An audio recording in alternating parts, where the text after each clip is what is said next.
दोस्तों, क्या हो अगर आप 40 साल के लिए एक बंकर में बंद हो जाए और जब ऊपर उस बंकर से बाहर निकले तो पूरी दुनिया बदल चुकी हो। ये कहानी भी कुछ इसी तरह की है। समय चल रहा है 1962 का, जगह है लॉस एंजलिस। रशिया और अमेरिका में महायुद्ध का समय चल रहा है।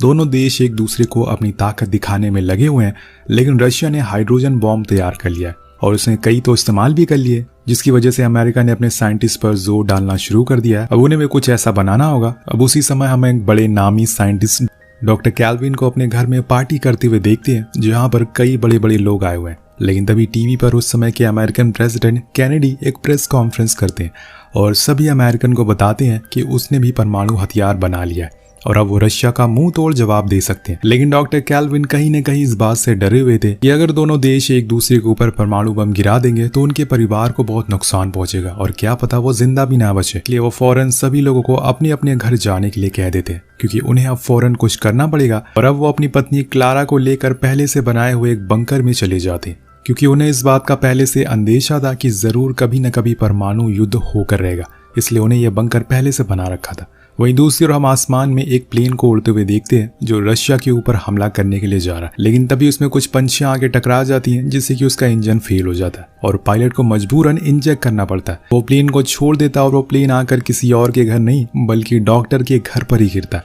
इस धमाके की वजह से दोनों बहुत डर जाते हैं और फौरन गेट को बंद कर देते हैं, क्योंकि उन्हें लग रहा है कि अब जंग शुरू हो चुकी है। लेकिन यहाँ उन्होंने ये नहीं सोचा था कि ये गेट पूरे 40 साल बाद ही खुलेगा, क्योंकि डॉक्टर ने इसे इस तरह से डिजाइन किया था कि जब भी किसी देश पर परमाणु हमला होता है तो रेडिएशन को खत्म होने में लगभग 40 साल लगते हैं और उन्हें अभी यही लग रहा है कि ऊपर के हालात बहुत ही बुरे हैं। अब अगली सुबह वहां पुलिस आती है और वो इन लोगों को हर तरफ ढूंढती है, लेकिन ऑफिसर को घर में कोई दिखाई नहीं देता। इसलिए उन्हें लगता है कि शायद वो जलकर खत्म हो गए, लेकिन उन्हें ये नहीं बताया कि वो इस समय जमीन के 100 फीट नीचे सेफ है, जहां उनके अलावा कोई और नहीं पहुंच सकता।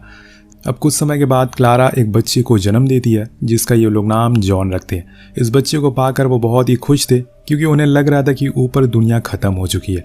लेकिन ये बच्चा आगे जाकर एडम और ईव वाला काम करेगा और फिर से दुनिया को एक बार उजागर करेगा।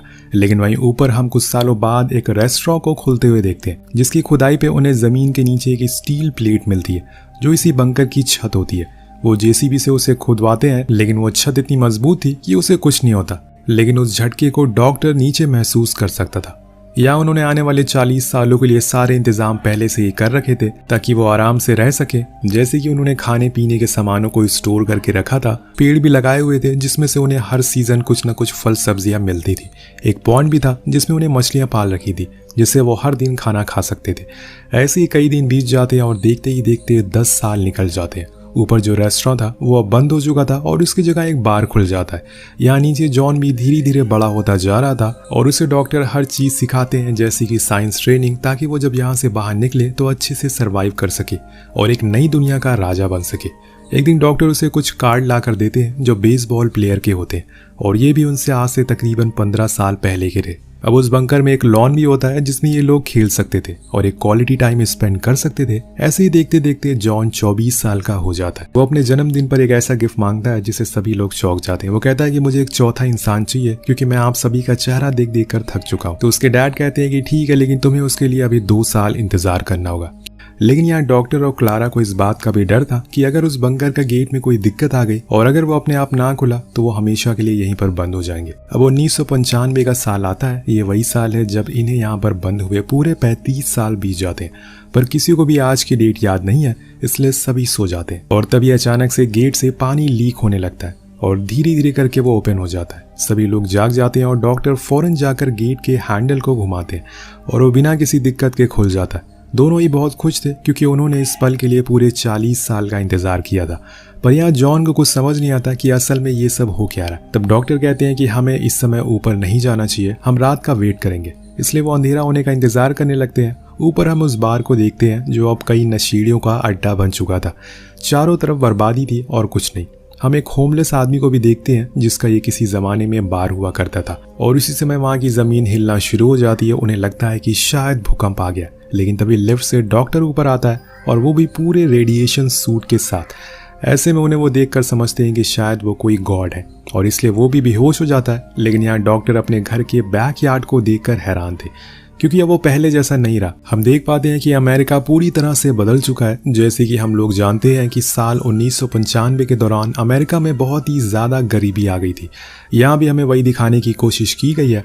डॉक्टर थोड़ा और आगे जाते हैं और उन्हें रोड पे बस हर तरफ चोरी चकारी नशेड़ी लोग दिखाई देते हैं। लोग चलते फिरते लोगों को मार रहे थे और उन्हें लूट रहे थे। ये सब देखकर वो हैरान हो जाते हैं और फौरन भागते हुए बंकर में आ जाते हैं और अपनी फैमिली को बताते हैं कि ऊपर पहले जैसा अब कुछ नहीं रहा। ये वो दुनिया नहीं है जहाँ पर हम रहा करते थे, इसलिए अब हमें यहीं पे रहना होगा। लेकिन जूली इस बात को मानने से इनकार कर देती है और बाहर जाने को बोलती है, पर तभी डॉक्टर को स्ट्रोक आ जाता है और वो वहीं बेहोश हो जाते हैं। तब जूली जॉन को अपने पास बुलाती है और उन्हें ऊपर जाने को कहती है, क्योंकि अब उनके पास खाने को ज़्यादा कुछ नहीं है, क्योंकि जॉन ने जो 40 साल के लिए सामान रखा था वो अब समय के साथ ख़त्म हो गया। इसलिए उन्हें कुछ खाने का जुगाड़ करना ही होगा। इसलिए वो उसे सब कुछ समझाती है कि वहां पर किसी से भी दोस्ती मत करना, किसी को अपने पैसे मत देना, ना किसी अनजान जगह पर रहना। अब जॉन काफी एक्साइटेड होता है क्योंकि वो जब से पैदा हुआ है तब से यहीं पर था और बाहर की दुनिया उसके लिए बिल्कुल अलग होने वाली है।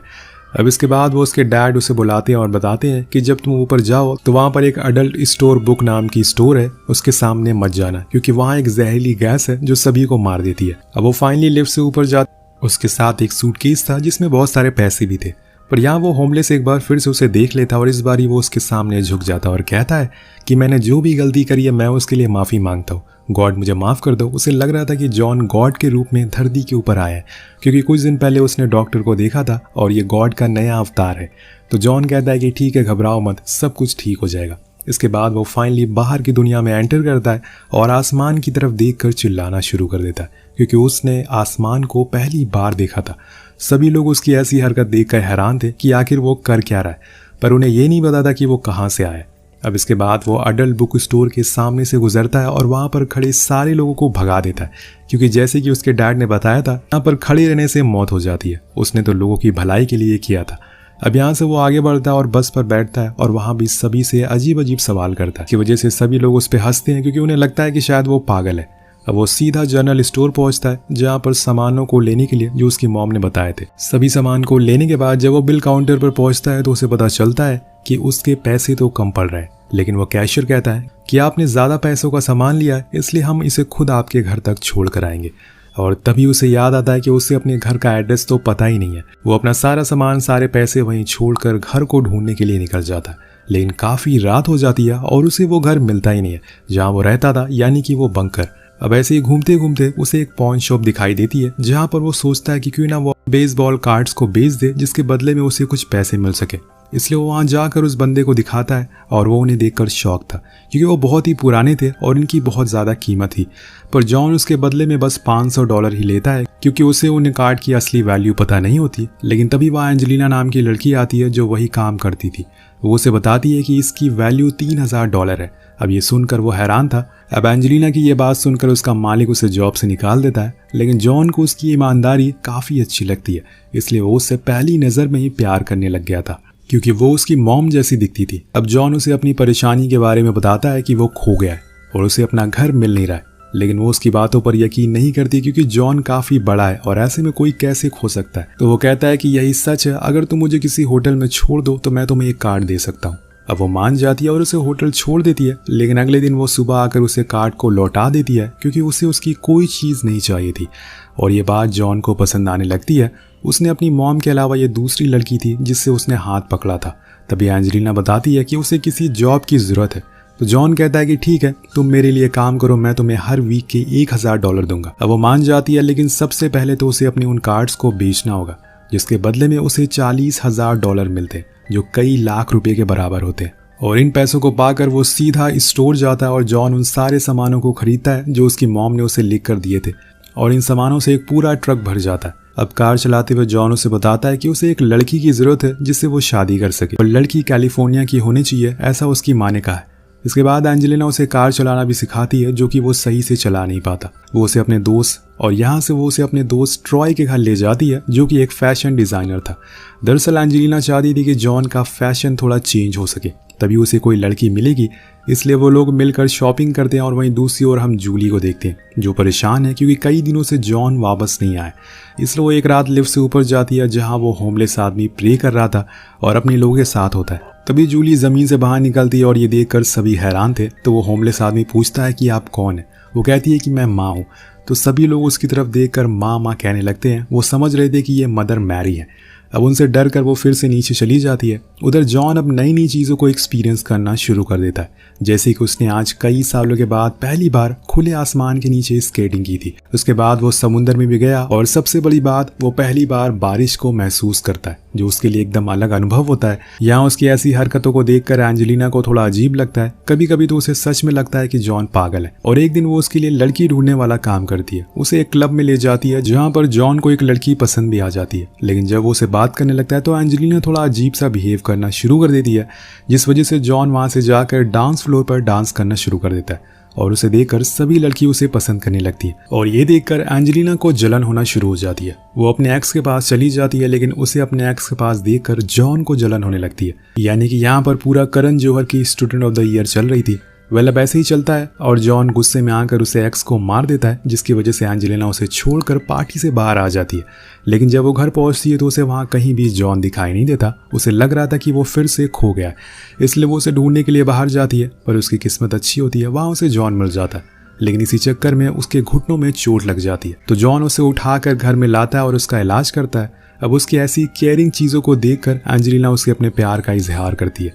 यहाँ जॉन भी उसे सच बता देता है कि वो और उसके पेरेंट असल में पिछले 40 सालों से एक बंकर में रह रहे हैं और वो शादी के बाद भी उसके साथ ही उस बंकर में रहना चाहता है, और इसीलिए वो उसे होटल में ले जाकर छोड़ देती है। लेकिन अगले दिन जॉन उस जगह को ढूंढ लेता है जहाँ पर उसका बंकर था। वो एंजेलिना के पास आकर उसे बताता है। अब अगले दिन वो एंजेलिना के पास आता है, पर वो उससे बताती है कि उसने उसके लिए एक साइकियाट्रिस्ट को बुला रखा है ताकि वो उसका इलाज कर सके। इसलिए जॉन वहाँ से भाग जाता है और उसने कहता है कि वो उसके होटल का बिल चुका दे। अब ड्राइव करके वो अपने बंकर तक पहुंच जाता है और उसके मॉम डैड देखकर बहुत ही खुश होते हैं। लेकिन यहाँ जब एंजेलिना और ट्रॉय उस होटल रूम में जाते हैं जहाँ पर जॉन रहता था, तो वो हैरान हो जाते हैं क्योंकि वहाँ उन्हें कुछ स्टॉक मिलते हैं जिसकी आज के समय में कीमत $1 मिलियन में होती है। और इन सभी चीज़ों को देखकर एंजेलिना को यकीन हो जाता है कि जॉन सच कह रहा था। वो 40 सालों से एक बंकर में रह रहा है। उधर दूसरी ओर हम जॉन को देखते हैं जो उसी होमलेस आदमी से मदद मांगता है अपने सामानों को उतारने के लिए। उधर जब एंजेलिना घर जा रही होती है, वो पूरी तरह से उदास थी क्योंकि उसने जॉन को फिर से खो दिया। लेकिन तभी रास्ते में उसे वो दिख जाता है और वो भागते हुए उसके पास जाती है और उसे गले से लगा लेती है। अब वो उसे अपने साथ अपने बंकर में लेकर जाता है, अपने मॉम डैड से मिलवाता है।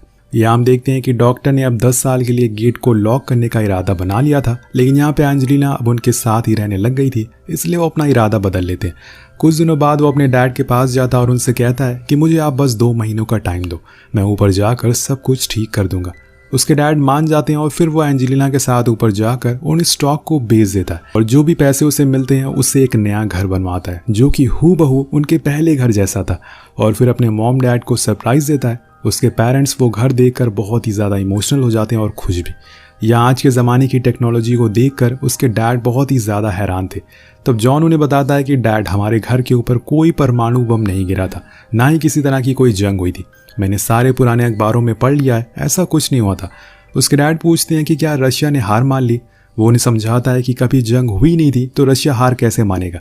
लेकिन उसके डैड को अभी भी यकीन नहीं है, इसलिए वो कुछ अजीब हरकतें करने लगते हैं और इन्हें ये करते हुए एंजेलिना देख लेती है और उसे भी कुछ समझ नहीं आता। वेल इसी के साथ ये कहानी यहीं खत्म हो जाती है। तो दोस्तों, आपको क्या लगता है कि अगर आप किसी भी ऐसी सिचुएशन में फंस जाते हैं तो सबसे पहले क्या करेंगे? क्या आप भी ऐसा ही कोई बंकर बनाएंगे? इस सवाल के साथ ये कहानी का अंत हो जाता है।